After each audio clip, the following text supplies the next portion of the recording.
And speaking of jobs, Morgan Stanley is terminating 1,500 jobs.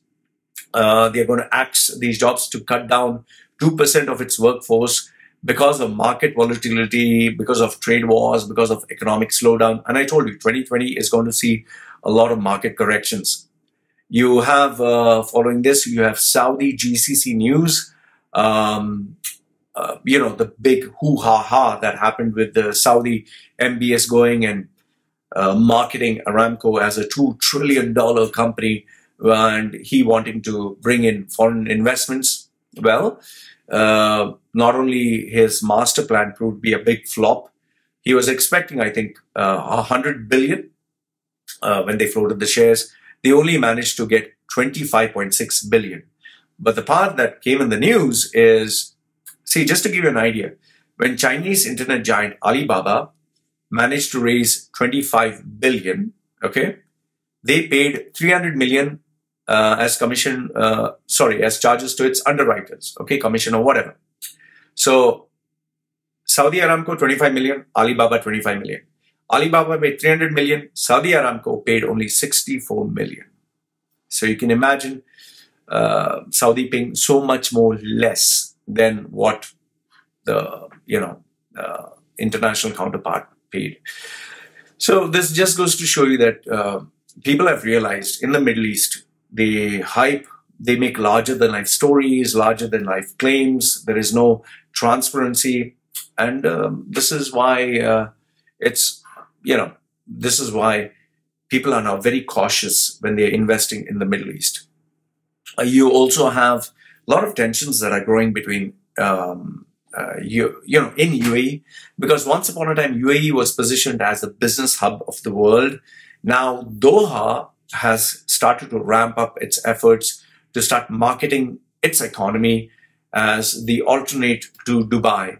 So where Dubai is offering, let's say, a 10-year visa, Doha is offering a lifetime visa. Where Dubai is saying, don't pay taxes for 5 years or whatever, Qatar is saying, you don't have to pay lifetime. So whatever Dubai is offering, Qatar is saying, we'll offer you a much better deal. And they've already started to put ads all over international media outlets. If you do find any ad, do share it with me. I would like to see one of them. The next one. All right, this report about, you could say about UAE, I found it slightly surprising because normally Arabian business likes to project and portray only positive stuff about UAE.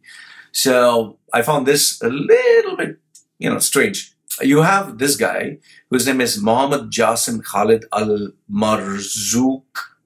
Okay. He is the guy behind the huge projects in Kuwait, such as 360 Mall, Al Qud, then Kuwait's largest waterfront retail and leisure destination, then Al Kiran, the region's first hybrid mall, and 3-tower residential complex in Tamdeen Square. Okay, so he has a couple of real worthwhile projects from Kuwait under his belt. And when he was asked about investing in UAE, he said that Dubai is overbuilt, Saudi has just opened, Bahrain is very small, and he was not very positive about investing in the Middle East. So I was a little surprised. I was like, wow, okay, this is a big statement. So, I mean, people are getting more and more bold about speaking the truth about, the fact that if you invest it in the West, at least you have, some kind of stability. And this is a trend that I've always been, I've noticed, is they invite investments from abroad, come and invest in our country. But once they get the money in the country, they invest it in projects abroad. I think it's more like, black money, white money kind of a game. So you have money that you don't want it to be taxed, or you don't want questions being asked, where did you get the money from? Invest it here. And once you make it like legal and it's like into stuff that you can say is really worthwhile, well, we'll take the money and we'll invest it somewhere. So, well, this is what I've been noticing very lately.